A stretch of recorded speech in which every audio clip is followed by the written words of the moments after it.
Hi everyone, it's Sue here, and I'm going to take just a few minutes to record a lecture talking about Reid's theory of self-transcendence. And it's important to keep in mind that we've heard this word so far this term in nursing theory, transcendence, which is to move beyond.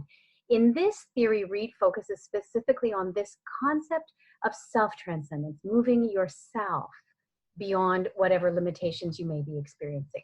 So in the next 15 or 20 minutes, let's talk about what that looks like. We start all our theories with a little overview of the theorist, and here we have Pamela Reid. Not surprisingly, her background is in mental health nursing, and when we talk about this area of growth and development, in particular psychological, sociological, personal development, that rests largely within the field of psychology, and we see that many of our theorists actually have a mental health background. That kind of contemplative thought that is encouraged in mental health often finds its way to nursing theory. She really focused heavily on the idea of spirituality within nursing. And she was one of the very first scholars in nursing to talk about spirituality as a scientific inquiry. And that inquiry led her to really focus very specifically on this concept of well-being, human well-being, and that concept then of self-transcendence, moving beyond whatever limitations we experience. And through this process, she actually developed some research instruments. One is the spirituality perspective scale, and another is the self-transcendence scale. One of the things that's important to remember about mid-range theories is they really support the development of tools and evaluations that specifically look at the efficacy or the outcomes of the theory, as opposed to those grand theories, which are too large to be able to do that. And she falls within the simultaneity paradigm, heavily influenced by Martha Rogers. And if you remember, we had some other theories that were heavily influenced by Martha Rogers as well. Margaret Newman, Rosemary Parsi, when we looked at story theory, heavily influenced by Martha Rogers as well. And again, that idea of lifespan development. So our own human development, personal development across our lifespan and she doesn't talk specifically about childhood in particular, but from adolescence through to older adult. So what does she focus on in the theory of self-transcendence? For her, it's this idea of enhancing well-being. It's oriented toward, the theory is really oriented towards facilitating people to move beyond the challenges of whatever situation that we find ourselves in and move towards that sense of well-being and living through a peaceful sense of being in the right place in the right time and feeling as though you have the capacity to be who you need to be in the moment. And so that becomes that process of self-transcendence. And central to this theory is the idea of maintaining our focus on an individual's well-being within the context of their own life. So not by how I, as a nurse or a health professional, determine they should live, or they should, not how they should feel, not how they should, what goals they should develop, but rather within their own health experience, not my definition of their health, but their own health experience. And we've talked about that with some of the other theorists. How would they define well-being and how do they move towards it? And so what she proposes is that as we face significant health challenges, our perception of our own vulnerability becomes more intense. And that you can imagine that. So let's say my health challenge is a new diagnosis. My sense of my own vulnerability in the world can be exacerbated by that new diagnosis. Even aging can be a process as I move through my aging processes and recognize I'm moving towards potentially the end of life, or certainly changes in physical function, sometimes cognitive function. My own sense of vulnerability can be enhanced in a way that may not feel comfortable. And so what Reid proposes that is, in order to maintain or even sometimes reattain our sense of well-being, it may be essential that we expand or even transcend beyond those traditional, what she calls self-boundaries, and we're going to talk about that in a minute, in order to bring those changes into our conception of self and into our lives. And sometimes this process of transcending those boundaries that we are holding ourselves within occur naturally. And throughout our lives, often we experience a phenomena and then we have to move through it. And in moving through it, we change our perspective, we change our lifestyle, we change lots of things. And so that can happen naturally.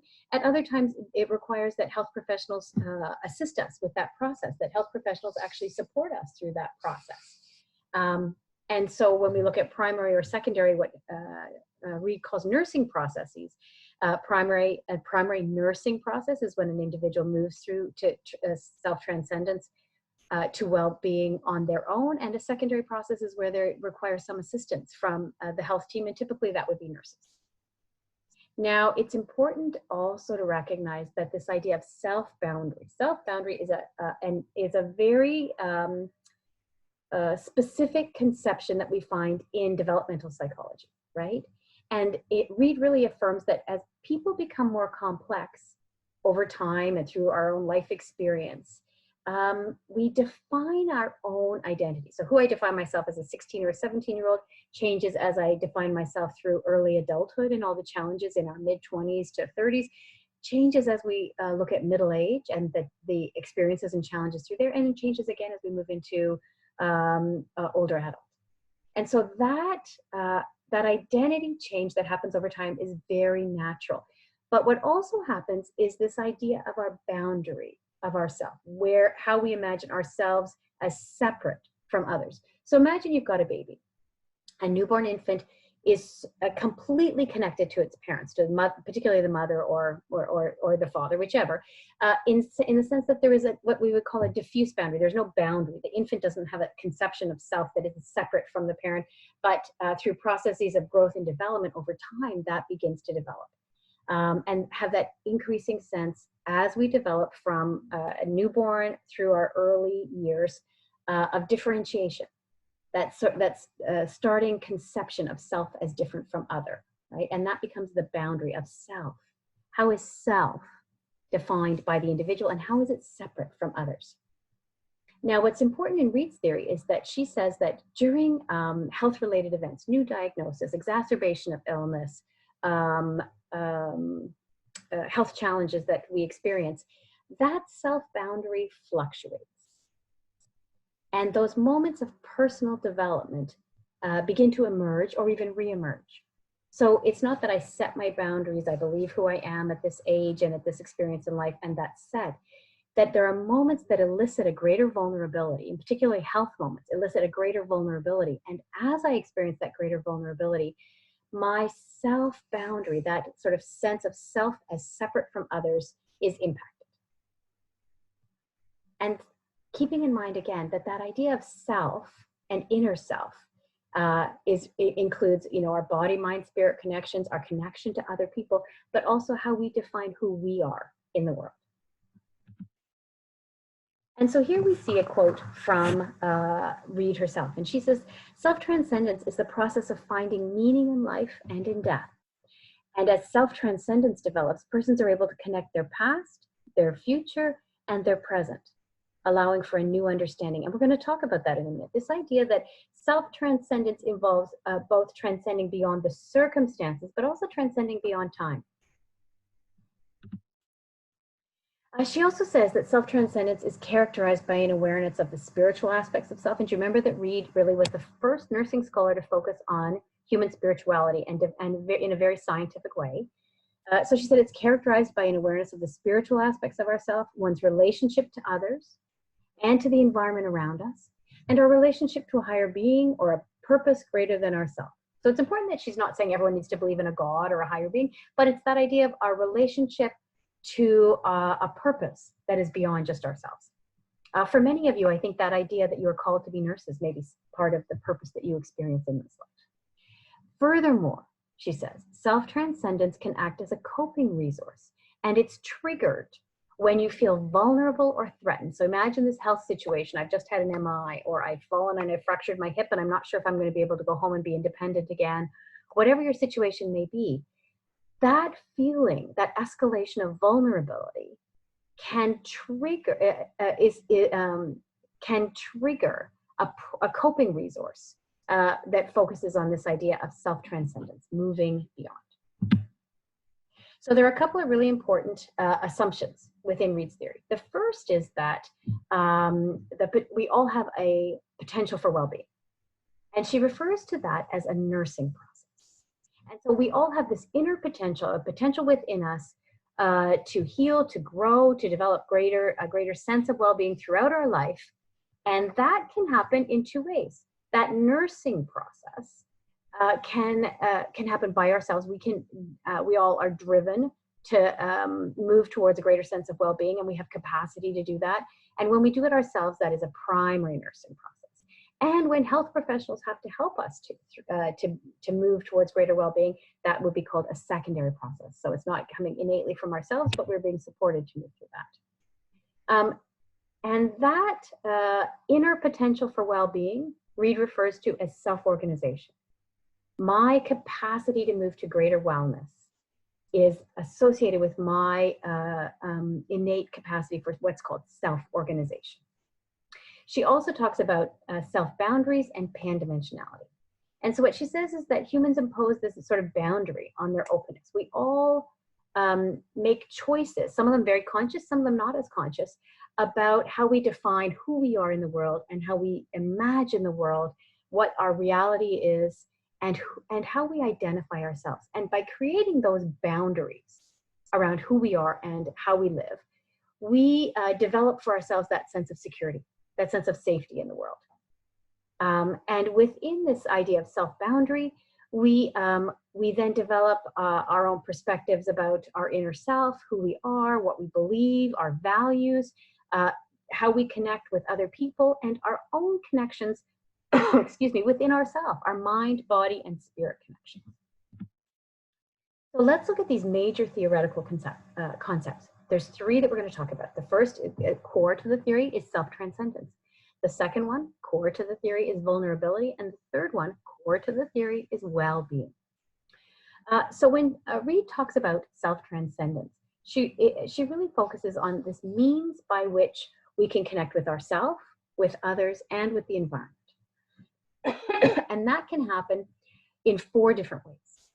So intrapersonally, self-transcendence happens through a greater awareness of our own self, our own values, our own beliefs, and our own desires. So imagine it's intrapersonally, greater connection with myself, my values, my beliefs, my desires.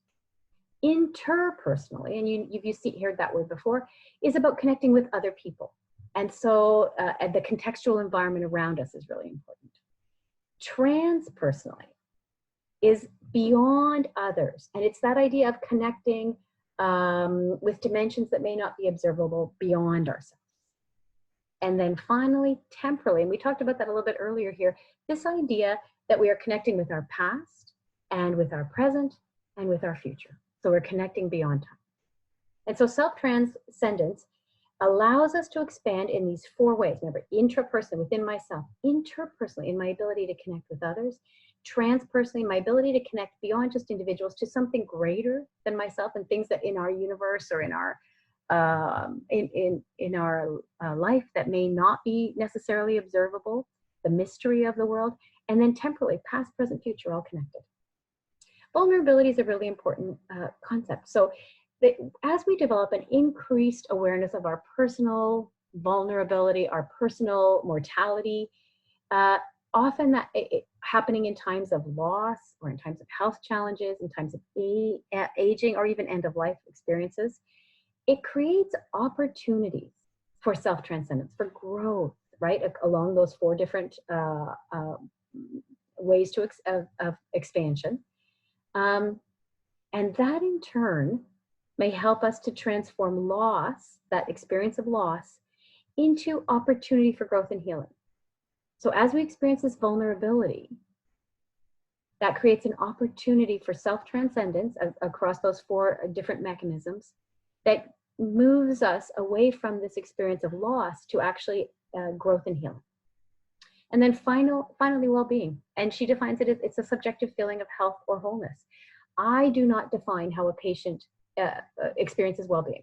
A patient defines their own experience of well-being through their feeling whole, or feeling at peace with who they are within the world as they are defining themselves. Additionally, she talks about a couple of other concepts.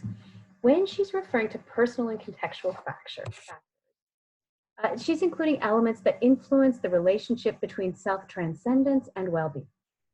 So things like age, gender, life history, ethnicity, social support, these are all examples of the kinds of concepts that may be strengthened or weakened, and that can support or diminish the relationship between self-transcendence and well-being. So things like age, gender, life history, ethnicity, social support may strengthen or weaken the relationship between self-transcendence and well-being. And then we've got this, and I've talked about this a little bit before, primary and secondary nursing processes. So when an individual or family access self-transcendence, so they move to self-transcendent without any assistance, they do this on their own, that's referred to as a primary nursing process. However, during times of health challenges, nursing interventions are often required to support an individual or family to move to that self-transcendence. And in these cases, we're talking about secondary nursing interventions that facilitate well-being, and nurses and other health professionals take part. And so look at this model. We'll see here over on the left, vulnerability. And when it says pan-dimensional self, that's a term that would be taken very much from Rogerian science at Martha Rogers, but pan-dimensional, multi-dimensional self. Then we see transcendence at the top with a primary nursing process, and well-being over on the side. And so this is sort of an overview of the model of the theory of self-transcendence. And so the goal of the theory focuses on well-being. Do you see that over there on the right-hand side? And that goal is met through self-transcendence, see that in the middle, in the midst of vulnerability on the left. Self-transcendence can occur through many different routes, but in particular, the expansion of that self-boundary intrapersonally, remember within the self, interpersonally through connections with other people, transpersonally with connections beyond just individuals and people, but with something greater than ourselves, and temporally beyond this time. So in the context of vulnerability, self-transcendence either as a primary nursing process when the individual does it themselves, or as a secondary nursing process when a health professional helps them. Self-transcendence occurs through the expansion of one of these self-boundaries, and the goal being well-being, to move towards well-being. Now, Reed in 2008 actually developed a scientific model that looked at the relationship between these various concepts. So if you look here, we've got number one, start with in the context of vulnerability.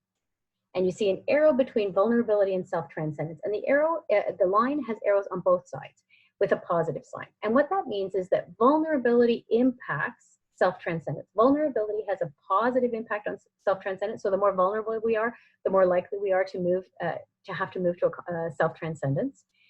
And self-transcendence, if you see it going backwards, also impacts vulnerability.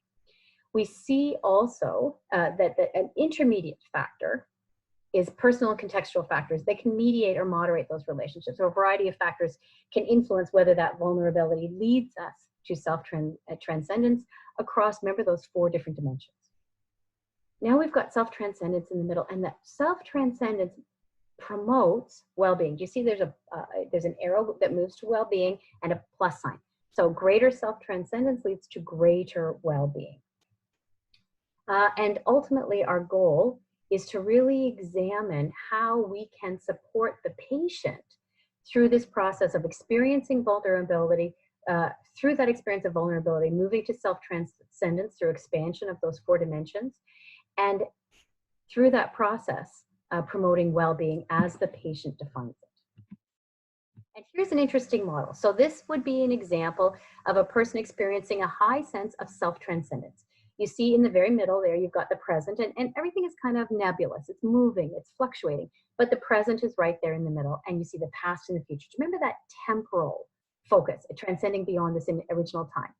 Around in the outer area, we see environment. So the environment is impacting what the person is experiencing, and you see the person's boundaries. Do you see how those boundaries look sort of like a cloud, and big open cloud with those moving, fluctuating boundaries, but full, and that full experience being depicted. And now we see a person experiencing low self-transcendence, and you see the difference. They experience their past. The present is kind of jagged in the very center there, and the future is unclear to them. Do you see how it's foggy? Around them, we still see the focus of the environment much more in the past because they have a sense of that and a memory of that, but in the future, it's unclear what the environment will look like. We look at the present, the actual person, smaller and quite jagged, and that vision of self, much more, much less full and filled out, much of that person in this case pulled towards the past as opposed to reaching out towards the future. That's it. This theory of self-transcendence is quite an interesting philosophical theory that really focuses on how do we help individuals, how do we support individuals to, and families, but largely individuals, for sure you can apply it to families, so to move beyond the moment that they are experiencing this vulnerability related to whatever the situation the health situation may be, and how do we support them as they move beyond their current self-boundaries and expand that self-boundary across those 4 dimensions, which then promotes a greater sense of well-being and moves them to a different place. So it doesn't change their health. We're not checking their blood pressure. We're not changing the conditions that they're finding themselves in, but we are helping them to focus on self, who they are, their values and beliefs, within themselves, in their relationships, and how they imagine themselves within their relationships with people, and also within their relationships with something beyond themselves. And also that idea of my past, my present, and my future all connected in this moment. Anyways, that is the end, and I look forward to hearing back from you if you have any questions, and I will see you all soon.